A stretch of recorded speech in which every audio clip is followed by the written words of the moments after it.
Maybe we should wait, Ben said with a shrug.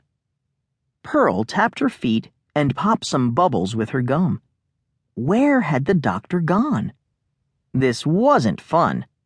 The first day of their apprenticeships was supposed to be fun. I hate waiting, she grumbled.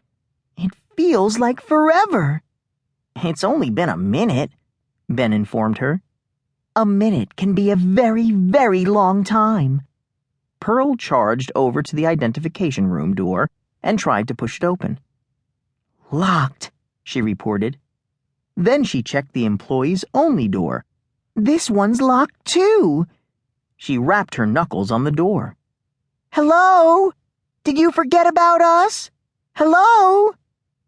Ben pressed his ear to the employees-only door. I don't hear anything. Pearl knocked louder. Hello? Why are you two making such a racket?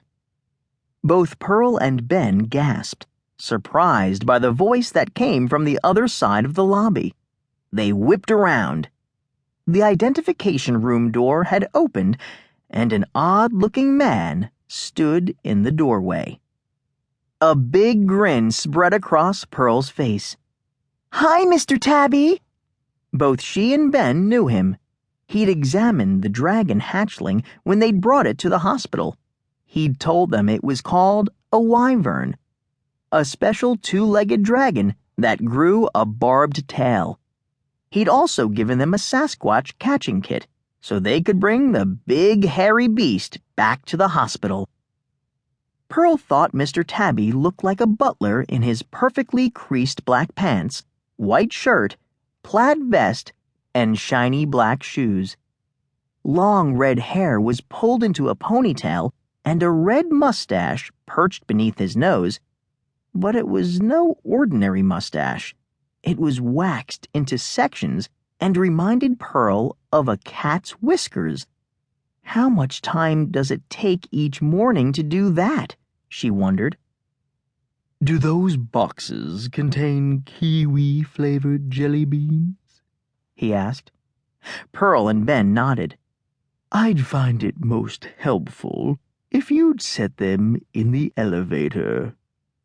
Once they'd done this, the doors closed, carrying the boxes upward.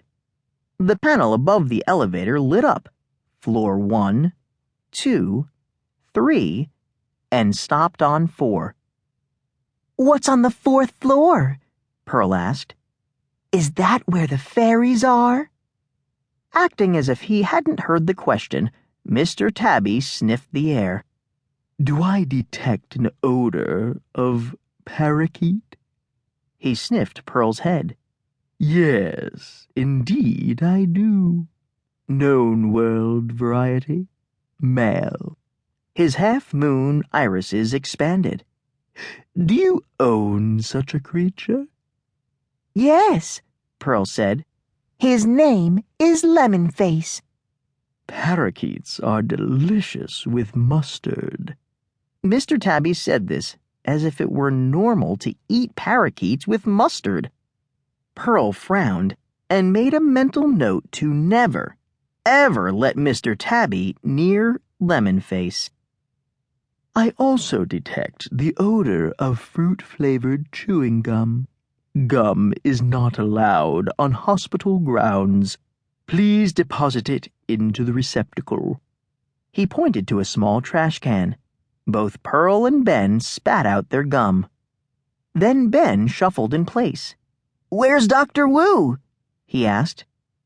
Dr. Wu has been called away on an emergency, and therefore your first day of apprentice training will fall on my shoulders. He stroked a section of his mustache. It is unfortunate timing, but we must make the best of it. Pearl didn't know Mr. Tabby very well, but from the short time she'd spent with him, she'd